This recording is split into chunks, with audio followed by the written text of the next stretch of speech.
At midnight, my sister's new husband struck my door with soot-blackened knuckles and whispered, "The beacon is dead." 6 hours earlier, the Duke of Blackmere had stood beneath the carved angels of our parish chapel and placed his ring upon Arabella's hand.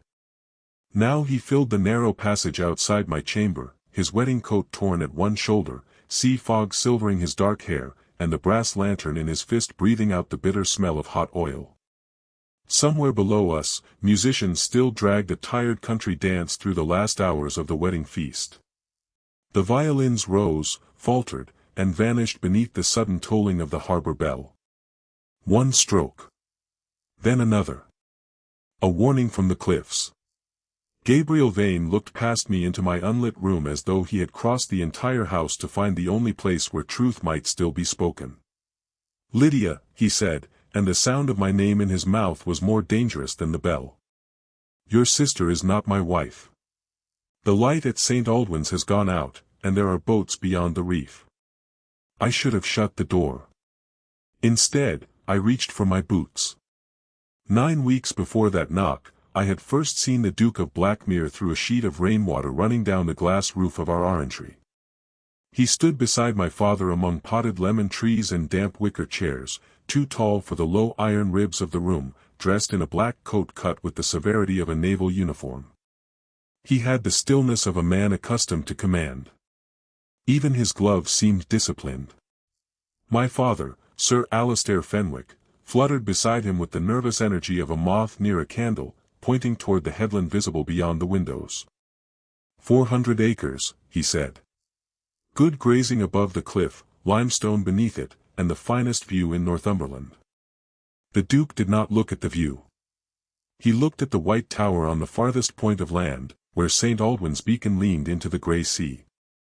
The lantern had not burned properly in 3 years.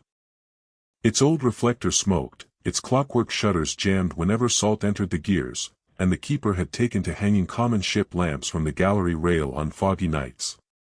My father called it an inconvenience. The fishermen of Coveley called it a death sentence.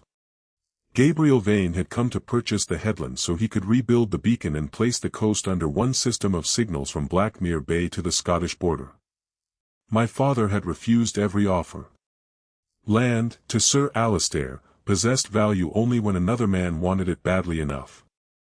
"The point cannot be sold," he said, guiding the Duke toward the tea table.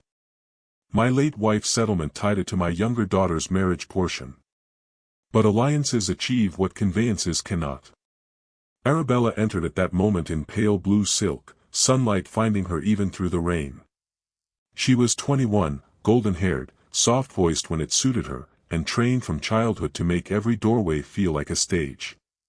She lowered her lashes before the Duke with exquisite precision. Behind her came our Aunt Honora, carrying a silver tea service and smiling as if a title had already been delivered to the house. I remained on the gallery above them, half hidden by the leaves of an overgrown orange tree, with lamp soot on my cuffs and a broken brass governor in my hand. I had spent the morning at St. Aldwyn's measuring the uneven turn of its mechanism. No one had expected me at the negotiations. No one ever did. My daughter Arabella would bring the point, the southern pasture, and the old keeper's cottage, my father continued. The beacon would be yours to restore. The Duke's jaw tightened almost invisibly. He had inherited Blackmere after 2 winters of wrecks had taken 11 boats along his coast. He needed the headland. My father needed the Duke's roads, patronage, and influence to keep Fenwick lands from becoming an isolated strip of failing farms. It was not poverty that drove him. It was ambition sharpened by fear. He wanted our name spoken in London again. He wanted Arabella beneath chandeliers where no one remembered that our roof leaked over the west stair. "You propose a marriage as a condition of public safety," the Duke said. His voice was low and even, yet the glass panes seemed to hold it. My father smiled. "I propose that 2 old families solve several difficulties at once." Arabella poured tea without spilling a drop. "I have always admired the sea, Your Grace." She had not walked to the cliffs since she was 12 because the wind disturbed her hair. The Duke accepted the cup, but his gaze shifted upward. He had seen the brass piece in my hand. And what difficulty does that solve? He asked. Everyone followed his eyes. I could have retreated. Instead, I descended the iron stair, each step ringing beneath my boots. The upper governor slips when the weight descends, I said. The shutters turn too slowly, so passing ships mistake St. Aldwyn's for a steady harbor lamp. My father's smile stiffened. My elder daughter amuses herself with machinery. Machinery is rarely amused by me, I said. Arabella's spoon touched her saucer with a bright, warning click. The Duke set down his tea. You have opened the clock case. Repeatedly. The keeper told my surveyor it had rusted shut. The keeper says many things when he wishes to avoid climbing 142 steps. For the first time, something shifted in Gabriel Vane's face. Not a smile. The memory of one. Can it be repaired? Yes. How? Not while standing beneath lemon trees. My father made a soft sound of protest, but the Duke was already reaching for his hat. Then show me. That was how the Duke of Blackmere left the woman he had been invited to marry and followed me into the rain. The path to St. Aldwyn's crossed a mile of bent grass and black rock. Rain tapped the brim of my bonnet, cold needles against my cheeks, while the Duke walked beside me without complaint. Behind us, a groom led his horse because the ground near the cliff had softened to mud. Ahead, the beacon rose from the mist, a chalk-white cylinder streaked green by years of salt. Gulls wheeled around the lantern and cried like hinges in need of oil. Did your father design the proposed improvements? Gabriel asked. He signed the drawings. That was not my question. I kept my eyes on the path. My mother began them before she died. I completed them. And Sir Alistair presented them to the Trinity House agent as his own. I looked at him then. Rain darkened his hair at the temples, and a thin scar crossed one eyebrow. There was no mockery in his expression, only a precise anger kept under perfect control. You have been asking questions, I said. I ask questions whenever a man offers me a daughter instead of a deed. The keeper's cottage crouched beneath the tower, smelling of peat smoke, wet rope, and boiled onions. Mr. Pritchard, the old keeper, greeted me with relief and the Duke with terror. He had polished every visible brass fitting but forgotten the soot gathered beneath the burner. The lantern room at the top was colder than the open cliff. Wind hissed through warped window frames. 12 tarnished reflectors surrounded the central spindle, each shaped like a shallow copper moon. I removed my gloves, laid the broken governor on the iron floor, and showed Gabriel where the teeth had worn unevenly. He crouched beside me. His coat brushed the salt-stiff boards. The weight should fall through the central shaft, he said. It does, but the chain twists at the second guide. Then move the guide. And crack the masonry. Brace it. With what timber? The nearest straight oak belongs to your estate, and your steward charges fishermen twice the London price. His gaze lifted. Does he? Ask another question. He did. By the time we descended, Mr. Pritchard had confessed that Blackmere's steward had also delayed lamp oil deliveries to force the coastal parishes into a more expensive contract. Gabriel said nothing until we stepped outside. The rain had thinned to a silver mist, and the sea below struck the reef with slow, heavy blows. The steward will be dismissed by sunset, he said. That will not mend the governor. No. But 6 lengths of oak will arrive tomorrow. He looked back at the tower. What else do you require? No man had ever asked me that without meaning ribbons, gloves, or an apology. I listed brass screws, clock chain, clear whale oil, fresh putty, 2 glaziers, and a smith who did not drink before noon. Gabriel listened as if each item carried the weight of a treaty. When I finished, he said, you should be the keeper. Women are not appointed keepers. Women are not usually invited to repair a duke's coast either. I was not invited. This time he smiled. It changed him more than beauty ever could. The severity remained, but warmth moved beneath it like lamplight behind glass. Then I am fortunate you came without permission. Arabella was waiting in the drawing room when we returned. The rain had curled a strand of my hair against my jaw and left mud along the hem of my brown wool dress. Gabriel's boots were worse. Arabella looked from him to me, then to the governor still in my hand. Her smile stayed lovely, but her fingers tightened around the embroidery frame in her lap. "Did my sister entertain you with gears all afternoon?" she asked. "Your sister prevented St. Aldwyn's from being mistaken for a fishing lantern," he replied. I found it instructive. Lydia has always preferred objects to people. "Objects are more honest," I said. Aunt Honora coughed into her handkerchief. My father suggested cards. Gabriel remained for dinner, seated beside Arabella beneath the portrait of our grandfather, while I took my usual place halfway down the table near the curate's deaf mother.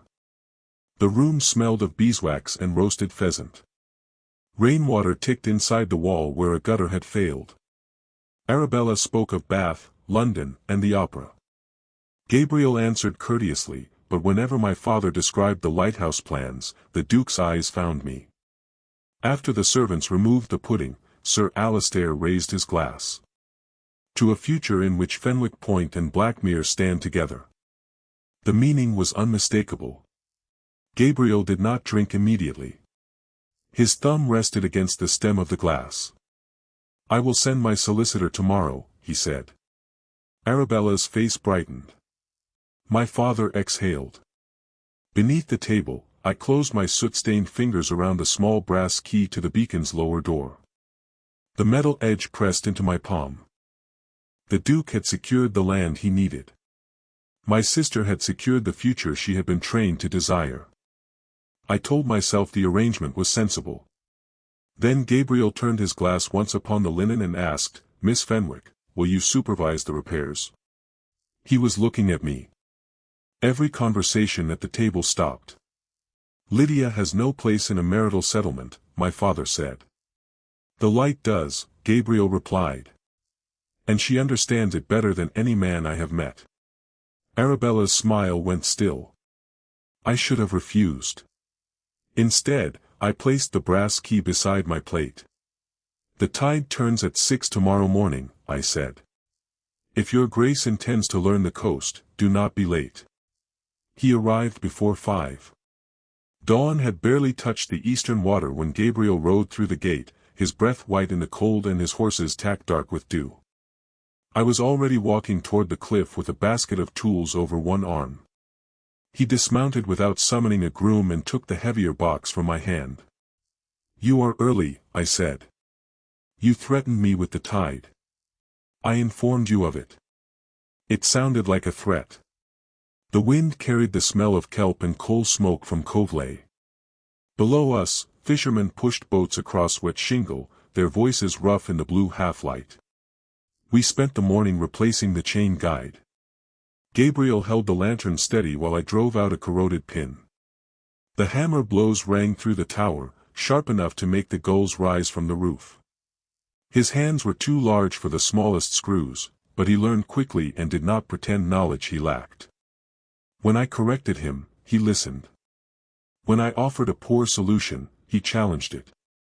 By 8, we had disagreed over the angle of the reflectors, the thickness of the replacement glass, and whether the keeper's stove endangered the oil store. By 9, we had settled all 3 questions. "You enjoy contradiction," I said as we sat on the gallery step with bread, cheese, and a flask of coffee. The iron beneath us held the night's cold. Sunlight flashed on the wet rocks 100 feet below. "Only useful contradiction. That excludes Parliament." "Entirely." I laughed before I could stop myself. The sound blew out over the sea. Gabriel turned his head and studied me with such quiet attention that I took another bite of bread merely to occupy my mouth. "Your father says you dislike society," he said. "My father says I dislike anything he cannot persuade me to value." "Do you?" "I dislike rooms where everyone speaks and no one says anything." "Then you will despise London." "I have managed to avoid it." Arabella wishes to spend every winter there. Arabella was born prepared for London. I was born prepared for a locked workshop. He looked at the brass key hanging from a cord at my waist. You carry that everywhere. Someone must be able to open the beacon when the keeper loses his. And who opens the doors you lock? The question was too softly asked. I folded the cloth around the bread. The tide is falling. We should inspect the lower cliff path. He did not press. That restraint unsettled me more than insistence would have done. The engagement was announced 3 days later. My father ordered every curtain beaten, every silver spoon polished, and every neighbor within 20 miles informed before the ink dried on the contracts. Arabella received Gabriel's diamonds in the morning and wore them to luncheon. The stones looked like chips of winter around her throat. She kissed my cheek and whispered, "At least one of us will escape this coast." I asked whether she liked him. She touched the largest diamond. I like what follows him. It was not cruelty. It was the plainest truth she had ever offered. Gabriel wanted the headland. Arabella wanted London. My father wanted influence. Only St. Aldwyn's wanted light, and I believed a need without a voice deserved the most loyal advocate. For the next 6 weeks, Gabriel rode to Fenwick Point 4 days out of 7. Publicly, he came to court Arabella. He sat through tea while she chose wallpapers for Blackmere House, approved invitations, and asked whether his London ballroom could hold 200 guests. Privately, he came for the beacon. We tested new burners in the keeper's cottage, our eyes watering from smoke. We measured the sweep of the beam from the cliff at night, standing in grass silvered by frost while the shutters flashed once every 20 seconds. We climbed the tower until my calves ached and his injured left knee stiffened on the narrow stair. I learned the scar near his eyebrow came from a snapped block aboard a naval frigate when he was 19. He learned I hated sugared violets, loved the smell of warm brass, and read astronomy by hiding books behind household sermons. He brought me a London instrument maker's catalogue, not wrapped in silk but protected between 2 pieces of pasteboard. I repaired the clasp on his field compass. Nothing we exchanged could be called improper. That made each exchange worse. The beacon became our language. A clear flame meant truth. A smoking wick meant vanity.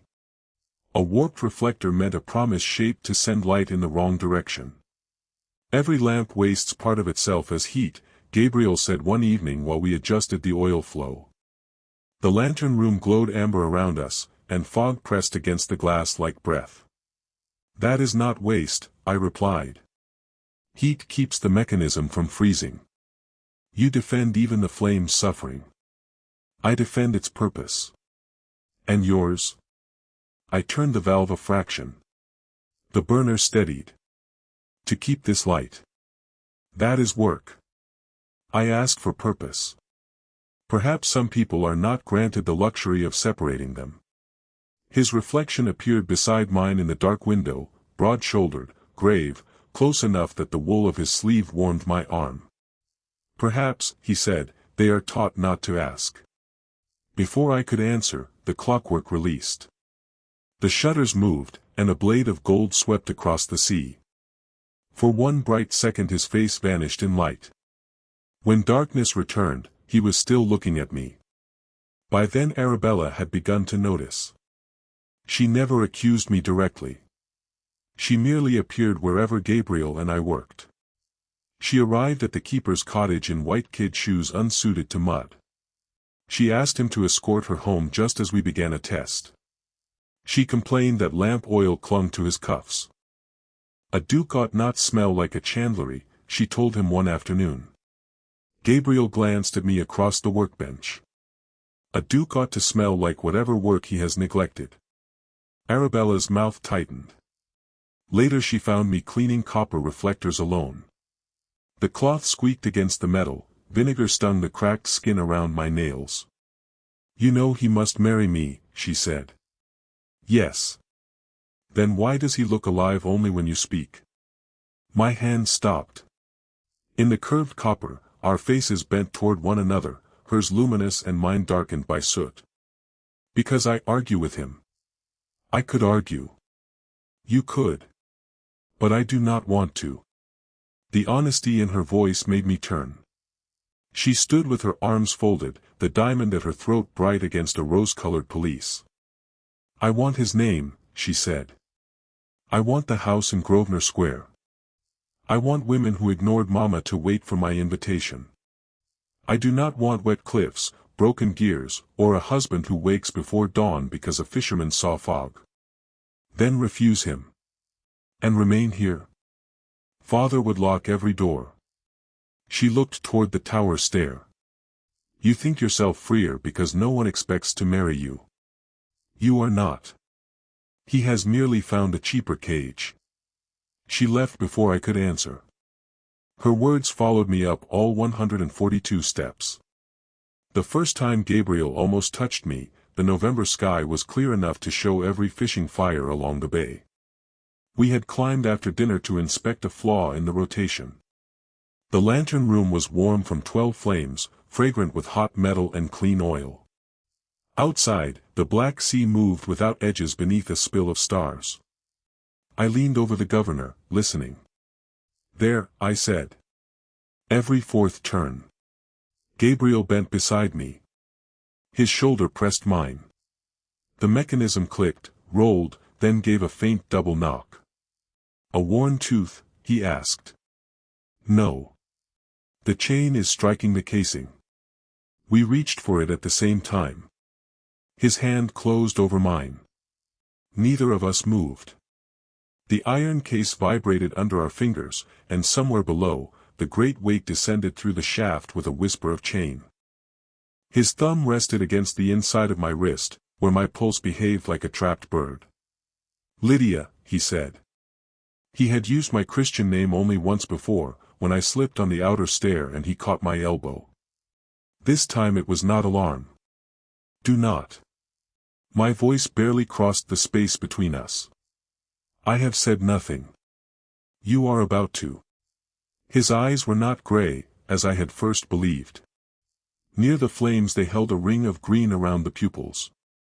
And if I am tired of silence? Then speak to Arabella. She is the woman you will marry. You say that as though repetition can make it just. It can make it possible. He turned my hand beneath his, palm upward, exposing the small calluses left by tools. His expression tightened at the sight of them. Your father hides your work. Your sister mocks it. Half this county depends upon a light you keep alive, yet at dinner you are seated below men who cannot read a tide table. Nothing about this is just. Justice is not among the marriage articles.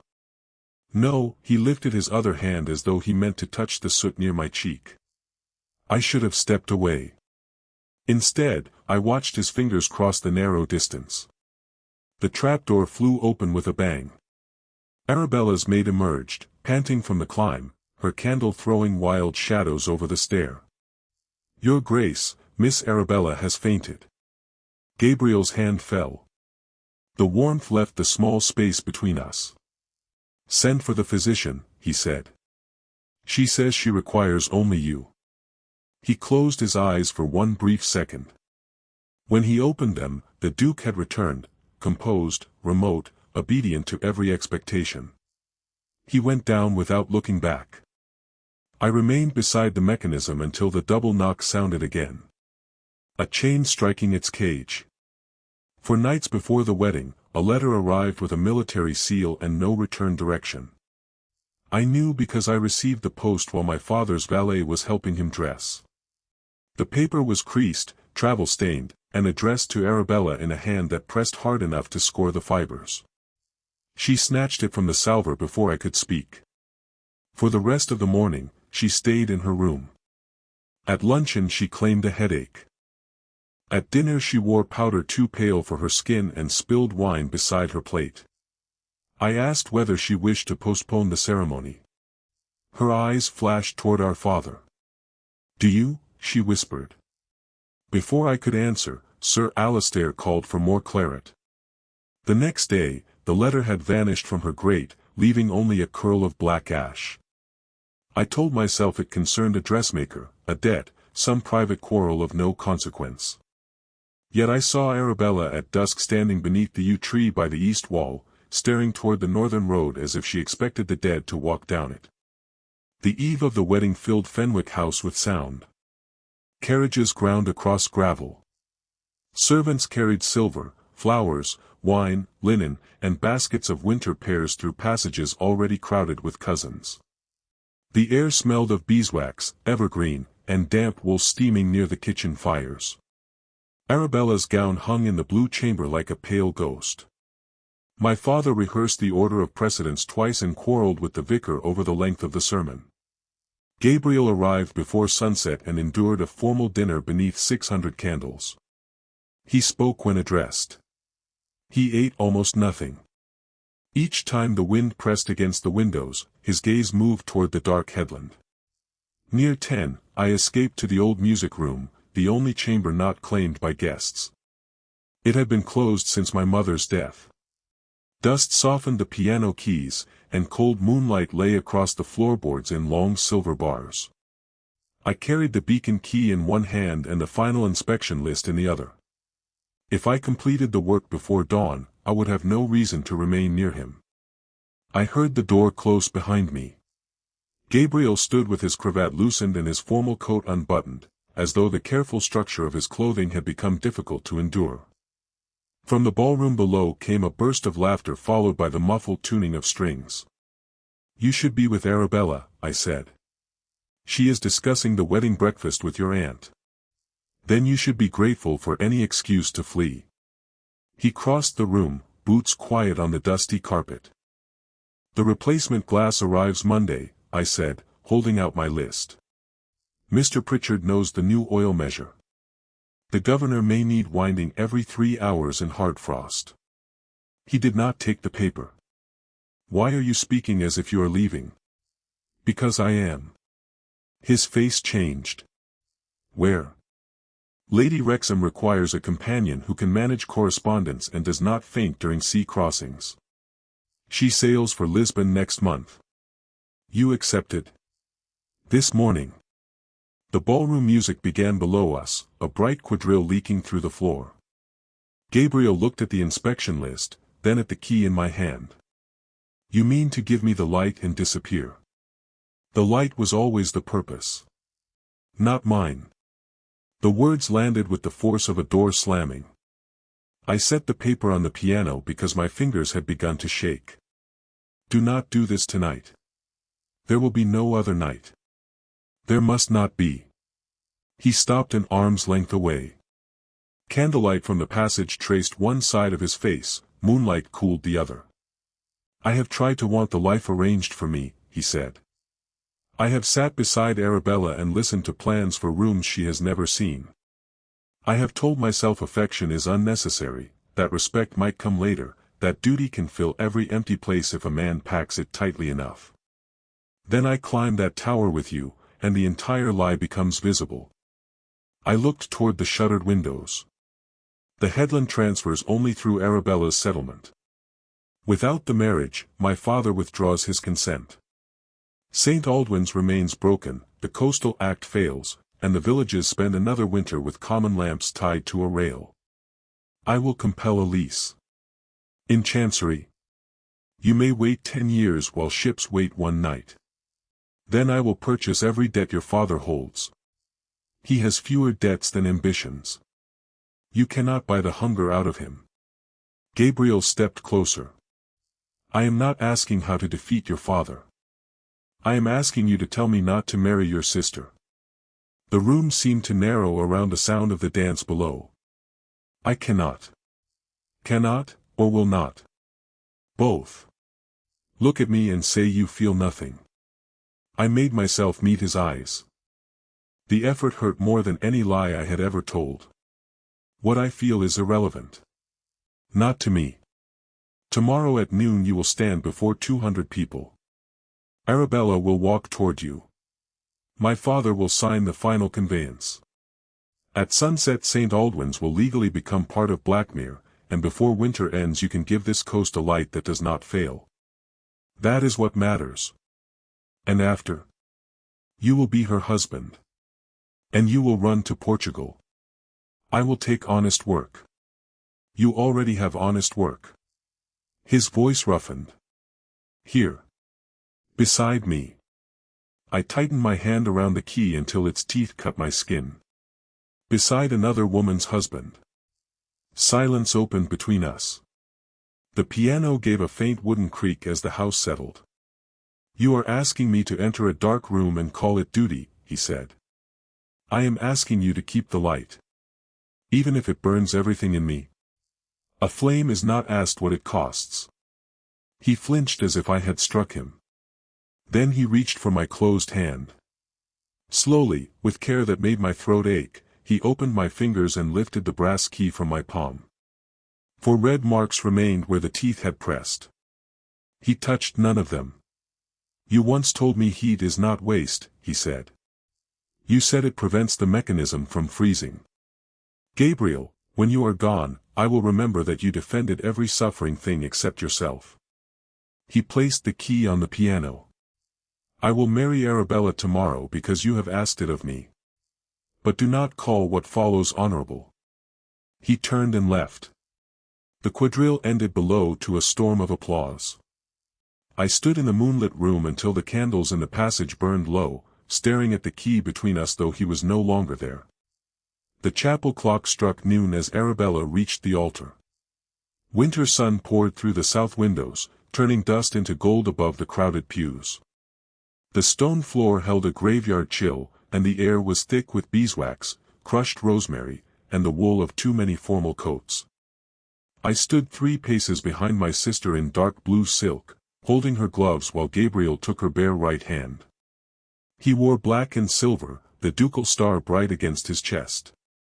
Nothing in his posture betrayed the music room. Only the pulse beating hard at his temple told me he was not carved from the same stone as the tombs around us. Arabella's hand trembled. Beneath the lace at her wrist, I saw a narrow red thread tied twice, an old soldier's token she had worn as a girl and not displayed in years. The military letter flashed through my mind. The vicar asked whether any lawful impediment existed. The silence that followed lasted no more than a breath. It felt long enough to drown in. Arabella's lips parted. My father shifted in the front pew, the polished head of his cane tapping once against the stone. She lowered her eyes. No one spoke. The vows continued. Gabriel's voice remained steady until he promised fidelity. Then it roughened on a single word. Arabella answered clearly, but she did not look at him. When the ring slid onto her finger, the church seemed to exhale. Bells broke over the village. People smiled, handkerchiefs lifted, and my father's face shone with triumph. At exactly 12:23, Gabriel Vane became my sister's husband. At 12:24, he looked across her shoulder at me. I thought of the beacon key, now hanging beneath my bodice, and knew I would leave for Lisbon even if I had to walk to the harbor. The wedding breakfast occupied the long gallery at Fenwick House. Evergreen garlands breathed resin into the warm room. Glasses chimed, chairs scraped, and servants carried platters through waves of perfume and roasted meat. Arabella sat beneath the Fenwick arms wearing the Blackmere emeralds. She smiled at every toast, yet she drank only water. Twice I saw her touch the red thread at her wrist. Gabriel ate nothing. He answered speeches with the required courtesy and watched the windows whenever the wind changed. Near dusk, fog began to gather beyond the lawns, thickening above the sea until St. Aldwyn's disappeared. Mr. Pritchard sent word that the light had been lit and the mechanism was turning. I read the note 3 times before allowing myself to breathe. The last danger I could prevent had passed. I went upstairs before the dancing began. My trunk stood packed beside the bed, its leather straps buckled, Lady Wrexham's letter tucked beneath my gloves. Through the floor came the dull rhythm of reels and the stamping of feet. I removed my blue dress, put on a plain grey wrapper, and sat before the cold grate. At 10:30, someone ran along the passage. At 11, a carriage left by the east drive without cheers. At 20 minutes before midnight, the harbor bell began to ring. 1 stroke, pause, 2 strokes, light failure. I was fastening my boots when the knock struck my door.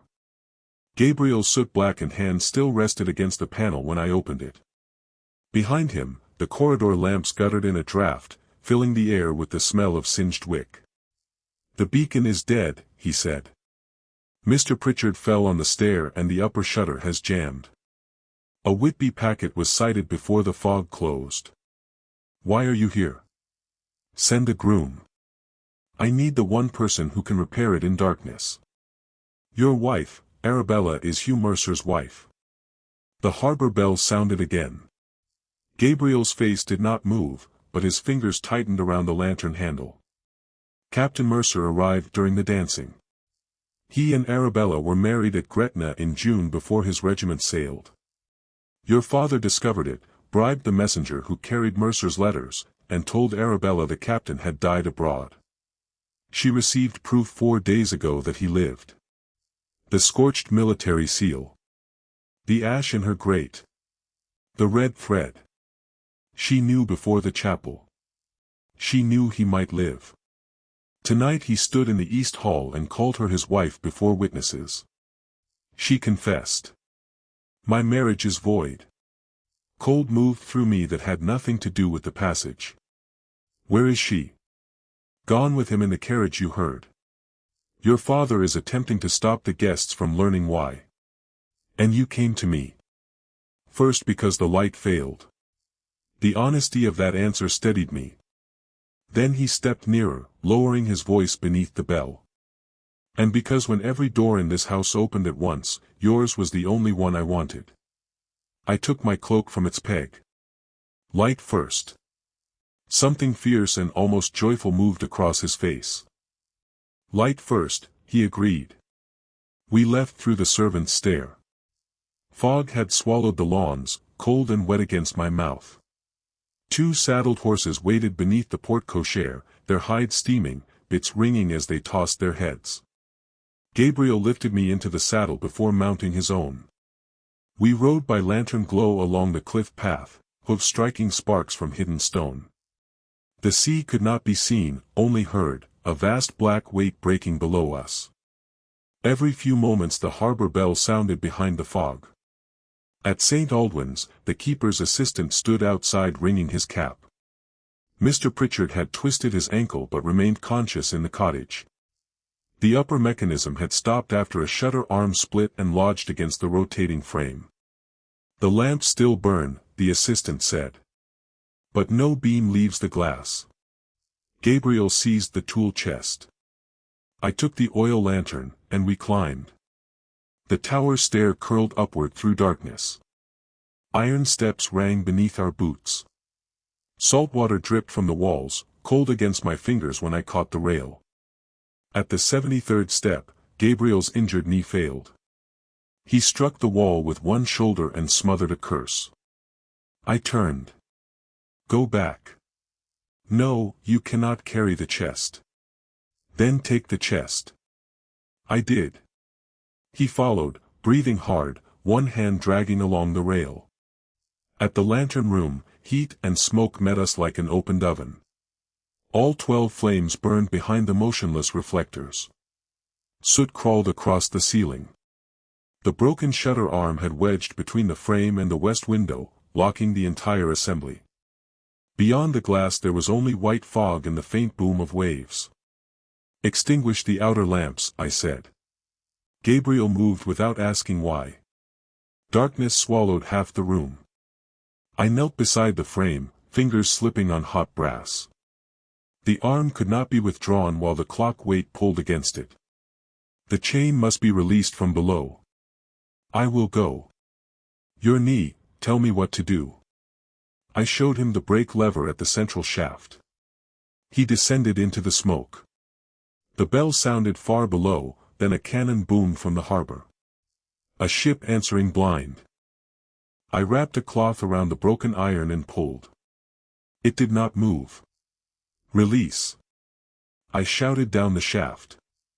The chain rattled. The frame lurched, pinching the cloth and nearly taking my glove with it. I twisted free. Again. Another release. The arm shifted 1 inch. Hot oil stung the air. My eyes watered until the mechanism blurred. I heard Gabriel climbing back, slower now. "Ship's gun," he said from the trapdoor. "Closer. Then stop speaking and pull." He reached the arm beside me. Together we braced our boots against the floor. Iron scraped iron. The broken piece tore loose with a shriek and fell between us. The frame spun half a turn before I caught the brake. "Governor," I said. "The temporary pin is in the blue box." Gabriel found it, drove it through the linkage with the heel of a wrench, and held the frame while I relit the outer lamps. One by one the reflectors filled with gold. I released the brake. The clockwork groaned. For a terrible second nothing happened. Then the great assembly began to turn. A blade of light cut through the fog, vanished, and returned. Once every 20 seconds. Below, the ship fired twice in answer. "Safe water." Gabriel laughed, a broken sound of relief. I sank against the warm glass, soot on my face, my hands trembling from effort. He stood across from me with his coat discarded and his white shirt blackened at the cuffs. Light crossed him, darkness followed, then light again. "At noon," he said, "I married the woman your father placed before me because I believed duty required it. Gabriel, at midnight I came to your door because duty had finally told the truth." He crossed the turning room and stopped close enough that I felt the heat of him beneath the heat of the lamps. "I will not ask you to become Arabella's replacement. I will not ask you to save a bargain made by men who treated both of you as property. I am asking whether I may stand beside you when morning comes." The beam swept over us. In its brightness, every scratch in the glass appeared. "Morning will bring witnesses," I said. "Gossip. Ecclesiastical lawyers. My father. Yes. You cannot hide me at Blackmere and call that choice. I will not hide you anywhere. You cannot knock at my door only when the rest of the house becomes unbearable." His jaw tightened. "Then tell me what I must do."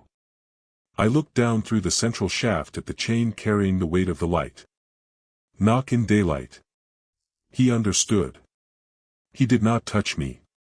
He only removed one glove and held out his open hand. After a moment, I placed mine in it.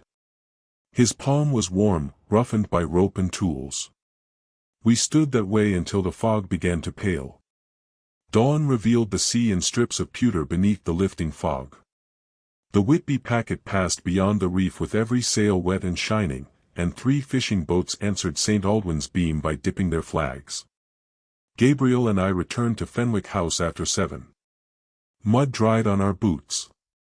Smoke clung to our clothes. The wedding flowers in the entrance hall had begun to droop, sweet and stale in the heat. My father waited in the breakfast room with Aunt Honora, the vicar, Gabriel's solicitor, and 6 guests who had been too curious to retire. A broken wineglass glittered near the hearth. Sir Alistair's face was grey. "There you are," he said. "This disaster can still be contained. Mercer must be paid to vanish. Arabella will return before luncheon, and the ceremony will stand if no one challenges it. A prior marriage does not vanish because you close the curtains," I said. His cane struck the floor. "You will be silent." Gabriel entered behind me carrying the beacon key. He laid it on the breakfast table between the coffee urn and the untouched toast. "Miss Fenwick will speak whenever she chooses." My father looked at his ruined wedding coat, then at my soot-darkened hands. Calculation replaced anger. "Very well. Arabella's conduct has created an unfortunate vacancy, but the settlement names a daughter of my house. Lydia can take her place." Quietly. "A second ceremony after the court rules, no," Gabriel said. The single word stilled the room. "You wanted the headland. I still want the headland. I will obtain it by honest lease or lawful purchase. I will not buy another daughter." My father's mouth opened.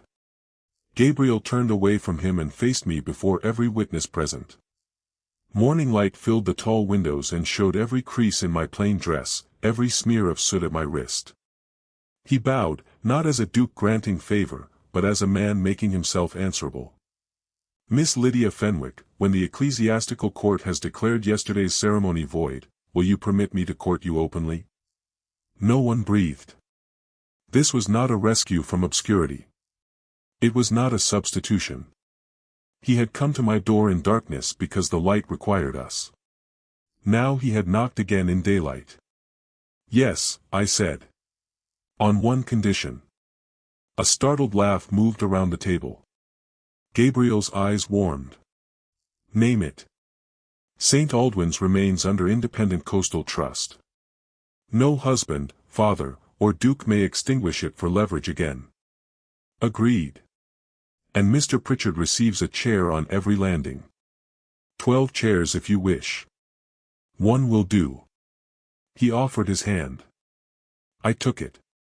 Behind us, my father sank into a chair as though history had proceeded without requesting his consent. The court declared Gabriel's marriage to Arabella void within the month. Her marriage to Hugh Mercer had been witnessed and recorded in Scotland, making the noon ceremony no marriage at all. Arabella wrote once from Edinburgh. She did not apologize, and I did not ask her to. She said Hugh had little money, a loud laugh, and no interest in London invitations. For the first time in her life, she had chosen a difficulty that belonged to her. Gabriel courted me for 12 weeks. He came to the front door at respectable hours. He sat through Aunt Honora's tea. He walked with me on the cliff path while a maid followed far behind, resentful of the wind. We argued over lamp contracts, village schools, and whether the new beacon roof required copper or lead. When he asked me to marry him, he did so in the lantern room at sunset, with the mechanism turning around us and both his hands open. We were married the following spring in the same chapel, at noon, beneath clear windows and without a single concealed letter. 7 years later, St. Aldwyn's cast a stronger beam across the reef. The old tower had become the first of 5 lights linked along the Blackmere coast. From my workshop window, I could see the nearest signal flash above the dark water, one bright sweep, a measured pause, then another. The room smelled of warm brass, lamp oil, and the lavender soap our daughter used on everything she was forbidden to touch.